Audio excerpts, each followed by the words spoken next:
The car hummed softly as it wound through the manicured grounds of Willow Haven Senior Living, a sprawling estate of glass and stone that gleamed under the late afternoon sun. Eleanor Caldwell sat in the back seat, her hands folded neatly in her lap, her silver hair catching the light like a halo. At 78, she carried herself with the quiet dignity of someone who had lived 1,000 lives, each one layered with triumphs and scars. Her son, Richard, sat beside the driver, his shoulders stiff, his eyes fixed on the road ahead. He hadn't spoken since they left the city, and the silence between them was heavier than the leather suitcase at her feet. Eleanor's gaze drifted to the window, where rows of rose bushes blurred past, their petals vibrant against the emerald lawns. Willow Haven was beautiful, undeniably so its towering oaks, its sparkling fountains, its promise of comfort for those in their twilight years. But beauty could be a cage, and Eleanor knew cages well. She had spent decades building an empire, brick by brick, deal by deal, only to find herself here, delivered to a senior facility by her own flesh and blood. "Mother, it's for the best," Richard had said 2 weeks ago, his voice clipped, his eyes avoiding hers. "You're not getting any younger. The house is too big, too much to manage.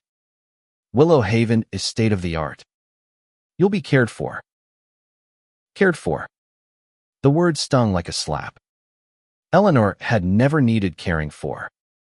She had raised Richard alone after his father's death, turned a small real estate venture into a multi-billion-dollar empire, and outsmarted men who thought her age or gender made her weak. Yet here she was, her life reduced to a single suitcase and a son who couldn't meet her gaze. The car slowed, and the driver opened her door with a polite nod. Eleanor stepped out, her posture impeccable, her tailored coat brushing the ground. The air smelled of lavender and fresh-cut grass, but it did little to ease the knot in her chest. Richard followed, his face a mask of practiced concern. "Welcome to Willow Haven, Mrs. Caldwell," said a young woman in a crisp blazer, her smile as polished as the marble foyer behind her. "I'm Claire, the director. We're thrilled to have you." Eleanor offered a tight smile. "Thank you, Claire. I'm sure it's lovely." Claire led them inside, her heels clicking on the polished floor. The lobby was a masterpiece of modern design, vaulted ceilings, crystal chandeliers, and walls adorned with abstract art. Residents in elegant attire sipped tea in plush armchairs, their laughter soft but hollow. Eleanor's sharp eyes caught the details, the subtle wear on the carpet, the faint strain in Claire's smile, the way the staff moved with practiced efficiency but little warmth. She had seen it all before in the dozens of facilities she owned across the country. Willow Haven was one of hers, though no one here knew it. Not yet. They toured the facility private suites, a dining hall with linen tablecloths, a library stocked with leather-bound books. Richard nodded approvingly, as if he hadn't just signed away his mother's independence. Eleanor listened in silence, her mind cataloging every detail.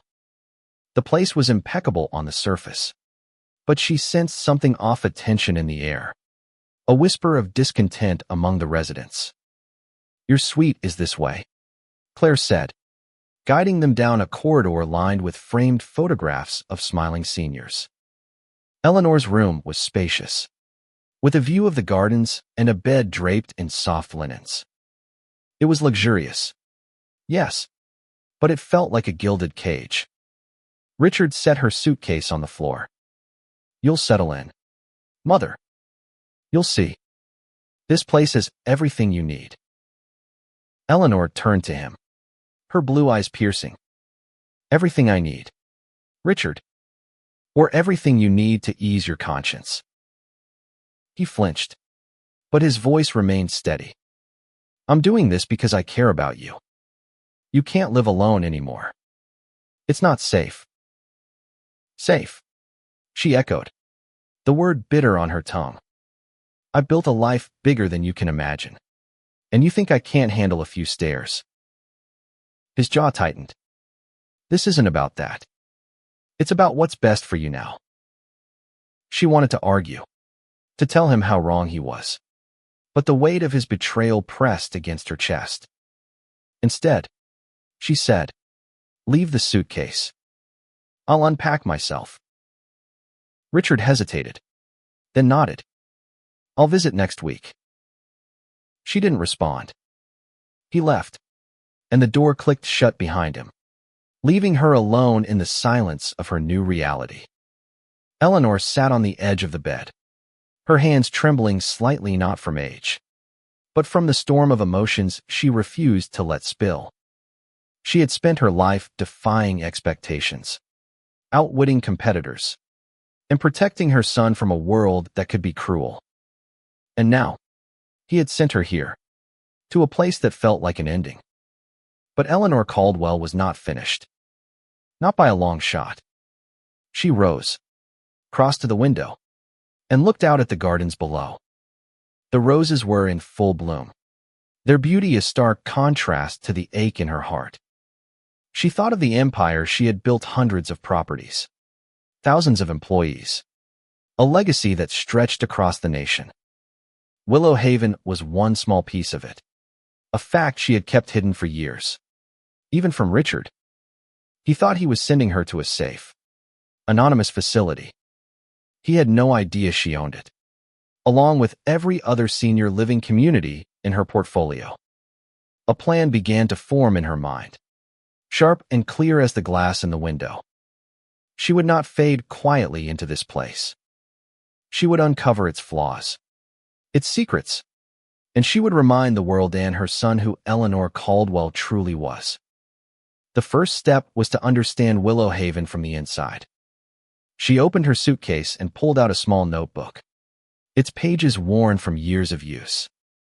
In it, she began to write observations, names, details, the staff, the residents, the subtle cracks in the facade. She would learn this place, its strengths and weaknesses, just as she had learned every business she'd ever run. That evening, at dinner, Eleanor sat at a table with 3 other residents: Margaret, a former librarian with a sharp wit; Henry, a retired pilot with a gentle smile; and Beatrice, a widow whose eyes held a quiet sorrow. They welcomed her warmly, but their conversation revealed glimpses of discontent: staff shortages, rushed meals, activities that felt more like obligations than joys. "You get used to it," Margaret said, her voice dry. "It's not home, but it's something." Eleanor sipped her tea, her mind racing. "Something," she repeated softly. "But not enough." As the meal ended, she caught Claire's eye across the dining hall. The director's smile was perfect, but Eleanor saw the strain beneath it. She knew that look, the look of someone trying to hold a sinking ship together. Eleanor had built her empire by spotting weaknesses and turning them into opportunities. Willow Haven was no different. She returned to her suite, her notebook now filled with a page of notes. The first 1,000 words of her new chapter were written not in ink, but in resolve. She would bide her time, observe, and when the moment was right, she would reveal the truth that she was not just a resident, but the architect of this world. And when she did, Richard and everyone else would see that Eleanor Caldwell was still a force to be reckoned with. The days at Willow Haven settled into a rhythm that Eleanor found both comforting and infuriating. Mornings began with soft sunlight filtering through her window, the chirping of birds a gentle wake-up call. Breakfast was served promptly at 8. A parade of oatmeal, fruit, and weak coffee that the residents consumed with varying degrees of enthusiasm. Eleanor observed everything, her notebook filling with details, the way the staff rushed through their duties, the whispered complaints among residents about unanswered call buttons, The subtle hierarchy among the caregivers. Willow Haven was a machine, polished and gleaming. But machines could rust if you looked closely enough. She spent her first week blending in, her demeanor polite but reserved. She joined the book club, where Margaret led discussions with the ferocity of a college professor, and the art class, where Henry painted landscapes with a tenderness that belied his gruff exterior. Beatrice, quieter than the others, shared stories of her late husband over tea, her voice trembling with loss. Eleanor listened, not just to their words, but to the undercurrents, the frustrations, the loneliness, the small indignities of aging in a place that promised care but delivered routine. One afternoon, as Eleanor sat in the library with her notebook disguised as a novel, she overheard two aides whispering near the shelves. "Claire's on edge," one said, her voice low. "Corporate's been breathing down her neck about budgets. They're cutting corners again." "Again?" the other replied. "No wonder the night shift's so thin. I'm exhausted." Eleanor's pen paused. Corporate. She knew exactly who they meant, her own executives, the ones she had handpicked to run her empire. She had stepped back from day-to-day operations years ago, trusting her team to uphold her vision, quality care, dignity for residents, a place where the elderly could thrive, not just survive. But these whispers told a different story. Somewhere along the line, her vision had been diluted, replaced by spreadsheets and profit margins. She closed her notebook and joined Margaret at a nearby table, where the older woman was sorting through a pile of mystery novels. "You've been here a while, Margaret," Eleanor said casually. "What do you think of this place?" Margaret's eyes narrowed, as if weighing how much to reveal. "It's fine if you don't ask too much," she said finally. "The food's decent. The beds are soft. But the staff, they're stretched thin. You can feel it.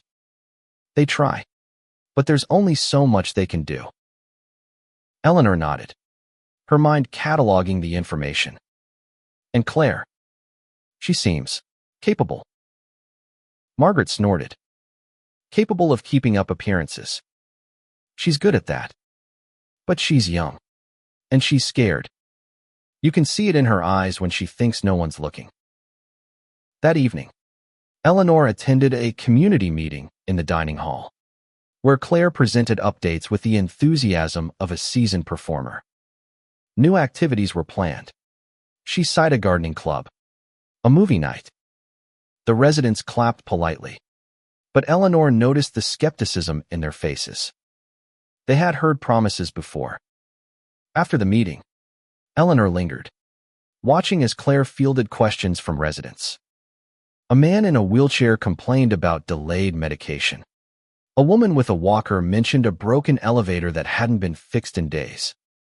Claire's responses were smooth, reassuring, but Eleanor saw the cracks in her composure, the way her hands fidgeted, the quick glances toward the exit. When the room cleared, Eleanor approached her. "Claire, a word." The director turned, her smile faltering for a split second. "Of course, Mrs. Caldwell. Is everything all right?" "It's lovely here," Eleanor said, her tone warm but deliberate. "But I couldn't help overhearing some concerns. The staff seems overworked, and there was mention of budget cuts." Claire's face tightened, but she recovered quickly. "We're always looking to improve, Mrs. Caldwell. I assure you, our residents are our top priority." Eleanor smiled, her eyes sharp. "I'm sure they are. I just want to understand how things work here, for my own peace of mind." Claire nodded, clearly eager to end the conversation. "Of course. If you have any questions, my door is always open." Eleanor returned to her suite, her mind buzzing. Claire was hiding something, and Eleanor was determined to find out what. She opened her notebook and added a new section, corporate oversight. If her executives were cutting corners, she needed to know why and how deep the problem ran. The next morning, Eleanor joined a group of residents for a walk in the gardens. Henry, pushing his walker with surprising speed, pointed out the roses he'd helped plant last spring. "They don't give us enough time out here," he grumbled. 15 minutes a day, like we're prisoners." Beatrice, walking beside him, nodded. "It's the same with the activities. They schedule them, but half the time, they're canceled. Not enough staff." Eleanor listened, her heart sinking. This wasn't just about Willow Havnet, it was about her legacy. She had built her empire to provide dignity, not to leave people feeling like afterthoughts. The realization stung, but it also fueled her resolve. She would fix this, not just for herself, but for Margaret, Henry, Beatrice, and every other resident who deserved better. That afternoon, she found a quiet corner in the library and made a discreet call on her cell phone number she hadn't dialed in years. "James," she said when her old friend and former CFO picked up. "I need you to do something for me." Quietly. James's voice was warm but cautious. "Eleanor, it's been a while. Where are you?" "Willow Haven," she said simply. "And I need to know what's happening with my company. Financials, staffing reports, everything. Send it to my private email." There was a pause. "You're at one of your own facilities." "Eleanor, what's going on?" "I'll explain later," she said. "Just get me the data. And James, not a word to anyone." She hung up, her pulse quickening. The pieces were falling into place. She would uncover the truth about Willow Haven. And when she did, she would use it to reclaim her power not just over this facility, but over the empire she had built. Richard might have sent her here to fade away, but Eleanor Caldwell was about to show him, and everyone else, that she was far from done. Eleanor's days took on a new purpose, each one a step in her quiet rebellion against the life her son had chosen for her. She moved through Willow Haven with the precision of a chess master, observing, listening, and piecing together the puzzle of the facility's operations. Her notebook grew thicker, its pages filled with names, schedules, and snippets of overheard conversations. She was no longer just a resident, she was a detective in her own domain, unraveling the threads of neglect that had crept into her empire. By the end of her second week, James's email arrived, a trove of documents that confirmed her worst suspicions. Staffing budgets had been slashed across multiple facilities, including Willow Haven. Maintenance funds were diverted to new acquisitions, leaving broken elevators and outdated equipment in their wake. Resident satisfaction surveys, once a cornerstone of her company's ethos, were now buried under layers of corporate bureaucracy. Eleanor read the reports late into the night, her jaw tight with anger. This wasn't the legacy she had built. This was a betrayal of everything she stood for. She began to test the waters, asking pointed questions at dinner with her new friends. "Henry," she said one evening, cutting into her salmon with deliberate care, "you mentioned the physical therapy sessions were cut back. How often do you get them now?" Henry sighed, pushing his glasses up his nose. "Once a week. If we're lucky. Used to be 3. They say it's a staffing issue, but I don't buy it. They've got money for those fancy chandeliers, don't they?" Margaret leaned in, her voice low. "It's the same with the nurses. I overheard one saying they're working double shifts. No wonder they're always in a rush." Beatrice, usually quiet, spoke up. "My daughter visited last week. She said this place looks like a palace, but I told her it's not about the looks. It's about feeling seen." Eleanor's heart ached at Beatrice's words. She had built her empire to make people like Beatrice feel valued, not invisible. She made a mental note to dig deeper into the staffing issues. If her executives were prioritizing profits over people, she would hold them accountable. The next day, Eleanor requested a meeting with Claire. The director's office was as polished as the rest of Willow Haven mahogany desk. Fresh flowers. A view of the gardens. But Eleanor noticed the clutter of papers. The faint circles under Claire's eyes. The young woman was drowning. And Eleanor intended to find out why. "Thank you for seeing me," Eleanor began, settling into a chair. "I've been here a few weeks now, and I have some concerns. The staff. For instance, they seem overworked." Claire's smile was tight. "We're managing, Mrs. Caldwell. We've had some turnover, but we're hiring new staff as quickly as we can." Eleanor tilted her head, her tone gentle but firm. "Turnover? That's surprising for a place like this. Willow Haven has a reputation for excellence. Or at least, it used to." Claire's cheeks flushed. "We're doing our best. Corporate sets the budgets, and we work with what we have." "Corporate," Eleanor repeated, her voice soft but laced with steel. "They must be quite demanding." Claire hesitated, then nodded. "They have high expectations. But we're committed to our residents." Eleanor let the moment hang. Her eyes locked on Claire's. She saw the fear there, the weight of responsibility. Claire wasn't the problem, she was a symptom of a larger disease. Eleanor thanked her and left, her mind already racing to the next step. That evening, she called James again. "I need names," she said. "The executives making these decisions. Who's signing off on the budget cuts?" James's voice was grim. "It's mostly Vincent Harper, the new CEO. He's been pushing for aggressive expansion. Says it's what the board wants." Eleanor's grip tightened on the phone. Vincent Harper. She remembered him as sharp, ambitious man she'd hired years ago for his vision, not his greed. If he was undermining her legacy, she would deal with him personally. Over the next few days, Eleanor deepened her connections with the residents. She organized an impromptu book club meeting in the library, encouraging Margaret to lead a discussion on Pride and Prejudice. The room filled with laughter and debate. And for a moment, Eleanor saw the spark of life that Willow Haven could foster. But she also heard more stories: medications delivered late, activities canceled, maintenance requests ignored. The residents weren't just frustrated. They were losing hope. Eleanor began to document everything, cross-referencing her notes with James's reports.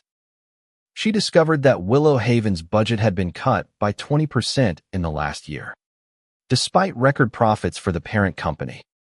The money was being funneled into new developments, glossy projects that looked good on paper but did nothing for the people living in her facilities. One evening, as she sat with Beatrice in the garden, the older woman confided in her. "I don't tell my daughter how I really feel," Beatrice said, her voice barely above a whisper. "She thinks I'm happy here. But sometimes, I feel like I'm just waiting to disappear." Eleanor reached for her hand, her voice steady. "You're not disappearing, Beatrice. Not while I'm here." Beatrice smiled, a flicker of hope in her eyes. Eleanor felt a surge of determination. She wasn't just fighting for herself anymore, she was fighting for all of them. She would expose the rot in her company. And she would start right here, in the heart of Willow Haven. Eleanor's resolve hardened with each passing day. Her notebook now a ledger of Willow Haven's shortcomings and her company's failures. She spent her mornings walking the grounds, her afternoons in the library, and her evenings poring over James's reports. The picture was clear. Vincent Harper and his team were prioritizing profits over people, cutting corners to fund their expansion while neglecting the residents who depended on them. Eleanor's empire, built on a promise of dignity, was being hollowed out from within. She needed a plan not just to expose the truth, but to reclaim her legacy. The first step was to build allies. She started with the residents, who had become her unexpected family.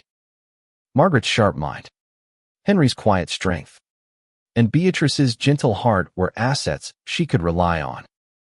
She began to share snippets of her plan with them, careful not to reveal too much too soon. One afternoon, over tea in the lounge, Eleanor broached the subject. "What if we could make things better here?" she asked, her voice casual but deliberate. "More staff, better care, activities that actually matter." Margaret raised an eyebrow. "You sound like you've got a plan." "Eleanor." "I might," she said with a smile. "But I'd need help. People who know this place as well as I'm learning to." Henry leaned forward, his eyes bright. "Count me in. I'm tired of complaining and getting nowhere." Beatrice hesitated, then nodded. "If it means feeling like we matter again, I'll help." Eleanor's heart swelled. She had their trust, and that was a start. She began to organize small acts of resistance petitions for better staffing, requests for maintenance that she ensured reached Claire's desk.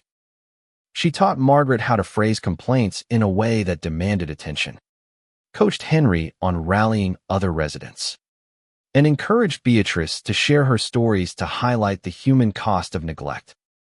Meanwhile, Eleanor worked on the second part of her plan, gathering evidence.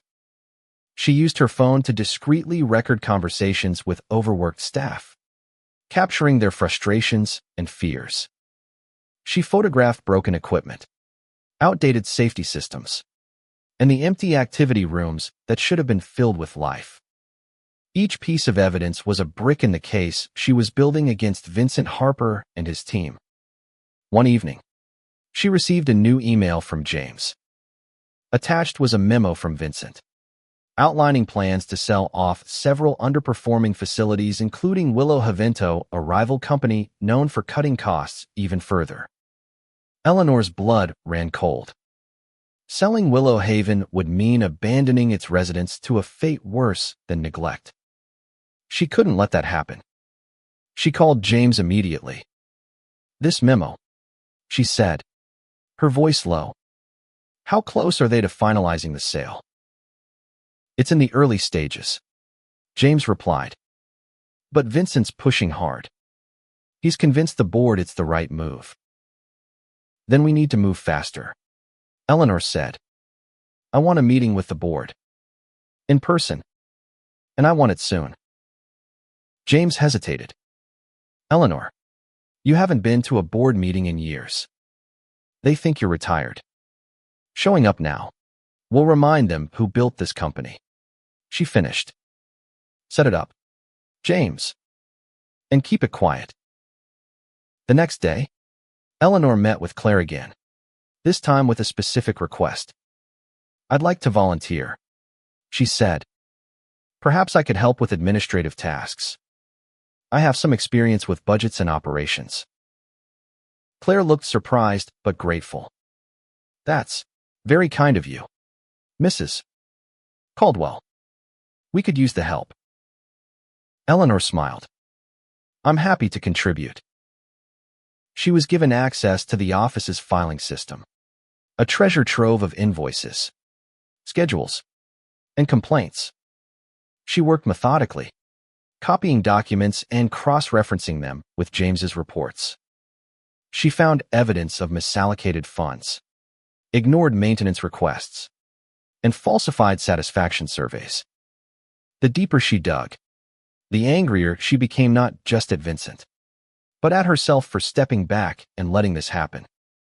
One evening, as she sat with her friends in the garden, Margaret asked, "Eleanor, why are you doing this?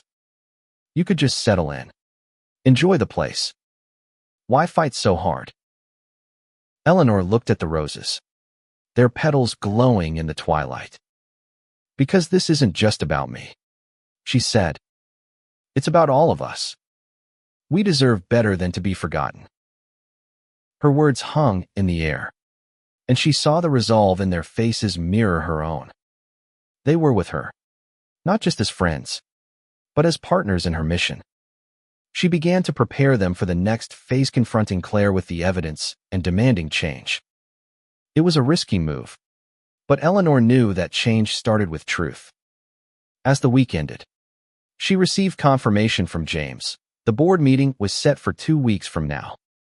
She had 14 days to finalize her plan, gather her evidence, and prepare to face the men who thought they could dismantle her legacy. She looked out at the gardens, her heart steady. This was her empire, and she would fight for it with every ounce of strength she had left. The morning of the board meeting loomed like a storm on the horizon, but Eleanor was ready. Her suitcase, once a symbol of her son's betrayal, now held a different kind of weight: folders of evidence, printed emails, and her notebook, its pages a testament to her resolve. She had spent the last 2 weeks preparing, working late into the night to organize her case. She had enlisted Margaret, Henry, and Beatrice to gather testimonials from other residents, their words a chorus of voices demanding change. Willow Haven was no longer just a facility, it was a battleground, and Eleanor was ready to fight. She began by confronting Claire. She requested a private meeting, and this time, she didn't hold back. Sitting across from the young director, Eleanor laid out her evidence: the budget cuts, the staffing shortages, the ignored complaints. Claire's face paled as she flipped through the documents, her hands trembling. "Mrs. Caldwell," she said, her voice barely above a whisper, "I had no idea it was this bad. I've been trying to manage. But corporate is my company," Eleanor said, her voice calm but unyielding. "And I built it to care for people, not to exploit them. You're not to blame, Claire, but you can help me fix this." Claire's eyes widened. "Your company?" Eleanor nodded. "I'm Eleanor Caldwell, founder of Caldwell Enterprises. Willow Haven is one of my properties, and I'm taking it back." The revelation hung in the air, and Claire's shock gave way to something like relief. "What do you need me to do?" she asked. "Support me," Eleanor said. "Speak the truth when the time comes, and help me make this place what it was meant to be." Claire agreed, her resolve mirroring Eleanor's. With the director on her side, Eleanor felt a surge of confidence. She spent the next few days rallying the residents, organizing a petition that outlined their demands: more staff, better care, and a return to the values that had once defined Willow Haven. The residents signed eagerly, their signatures a testament to their trust in her. The day before the board meeting, Eleanor received an unexpected visitor, Richard. He arrived unannounced, his face a mix of guilt and defensiveness. "Mother," he said, standing in her suite, "I wanted to see how you're settling in." Eleanor looked at him, her heart torn between love and anger. "Settling in," she said. "Richard, you sent me here to fade away. But I'm not fading. I'm fighting." He frowned, confused. "Fighting? What are you talking about?" She didn't answer. Instead, she handed him a copy of the petition, the residents' signatures filling the page. "Read this," she said. "Then decide if you want to be part of what comes next." Richard left without another word, the petition clutched in his hand. Eleanor didn't know if he would understand, but she couldn't dwell on it. She had a board to face. The next morning, she traveled to the city, her suitcase in tow. James met her at the headquarters of Caldwell Enterprises, his face a mix of admiration and concern. "You sure about this, Eleanor?" he asked. I've never been more sure, she said. The boardroom was as she remembered it, a long table, walls lined with awards, and a dozen executives in tailored suits. Vincent Harper sat at the head, his smile smug as he welcomed her. "Mrs. Caldwell," he said, "it's an honor to have you here. I understand you've been enjoying Willow Haven." The room chuckled, but Eleanor's expression didn't waver. She stood, her presence commanding despite her age. "I'm here to discuss Willow Haven," she said, "and the state of this company." She laid out her evidence. Piece by piece, the budget cuts, the neglected maintenance, the residents' complaints. She shared the petition, the testimonials, and Claire's statement, which she had recorded the day before. The board listened in stunned silence, their faces shifting from surprise to discomfort. Vincent's smile faded. "Mrs. Caldwell, with all due respect, you've been retired for years. The industry has changed. We're making tough decisions to stay competitive." "Competitive?"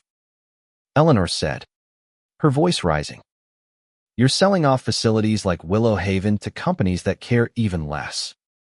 You're betraying the people who depend on us. And you're betraying me." The room fell silent. Eleanor continued, her words sharp and clear. "I built this company to give people dignity in their final years. I trusted you to carry that forward. But you've turned it into a machine that chews up lives for profit. That ends now."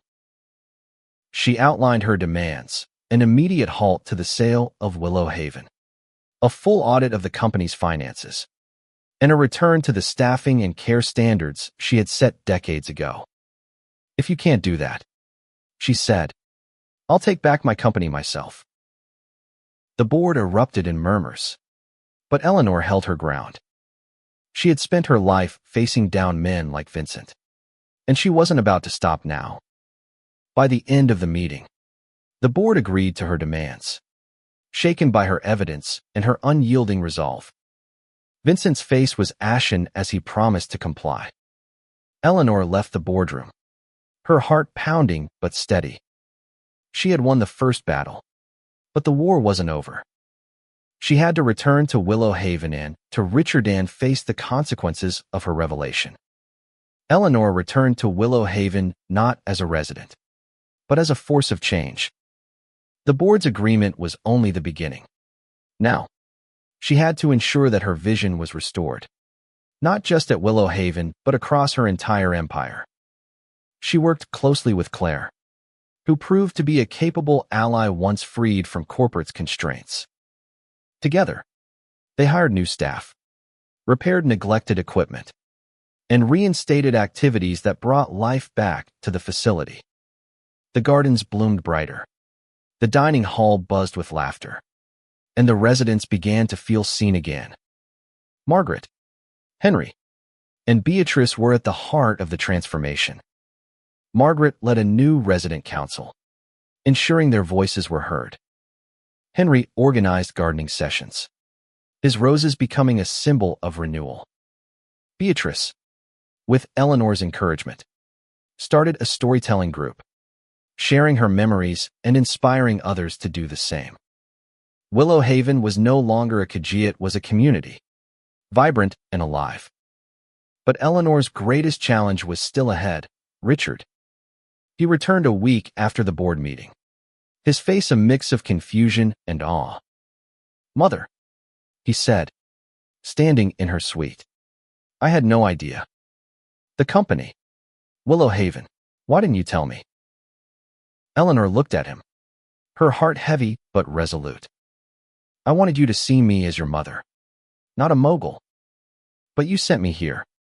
Richard, you thought I was done. I needed to show you and myself that I'm not." Richard's eyes filled with tears. "I thought I was protecting you. I was wrong. I'm so sorry." She reached for his hand, her voice soft but firm. "I forgive you. But forgiveness doesn't erase consequences. You need to understand what I've built and why it matters. She showed him the petition, the testimonials, the changes she was implementing. She introduced him to Margaret, Henry, and Beatrice, letting their stories speak for themselves. Richard listened, his face a canvas of guilt and realization. For the first time, he saw his mother not just as a parent, but as a woman who had shaped an industry and who was still shaping it. Eleanor didn't stop at Willow Haven. She returned to the boardroom, this time as an active participant, overseeing the audit and holding Vincent accountable. She met with residents from other facilities, ensuring their voices were heard. She rebuilt her empire, piece by piece, with a renewed commitment to dignity and care. One evening, as she sat in the garden with her friends, the sun setting behind the roses, Eleanor felt a peace she hadn't known in years. She had reclaimed her legacy, not just for herself, but for the people who depended on her. Margaret raised a glass of lemonade, her eyes twinkling. To Eleanor, she said, "The woman who reminded us we're not invisible." The others raised their glasses, and Eleanor smiled, her heart full. She had come to Willow Haven as a discarded mother, but she was leaving as a leader, a friend, and a force of nature. Her son's betrayal had sparked a fire, and that fire had illuminated the truth. Eleanor Caldwell was not just the owner of an empire, she was its heart. As the stars emerged above the garden, Eleanor opened her notebook one last time. She wrote a single line, "This is not the end. It's a new beginning." And with that, she closed the book, ready to face whatever came next, knowing she had the strength and the family to carry on.